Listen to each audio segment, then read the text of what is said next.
Hello friends, நான் இன்றைக்கி தக்காளி ஜூஸ் செய்ய போகிறேன். அதற்கு தேவையான பொருட்கள் என்னென்னு பார்த்துடலாமா? தக்காளி 2, இஞ்சி, ஏலக்காய் 1, உப்பு சிறிது, எலுமிச்சம்பழம் ஜூஸ் வேணும், அதனால் எலுமிச்சம்பழம் எடுத்துருக்கேன்.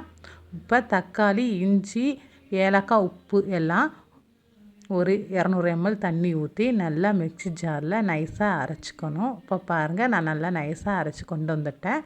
இதை ஒரு வடிகரண்டியில் போட்டு நல்லா வடிகட்டிக்கணும்.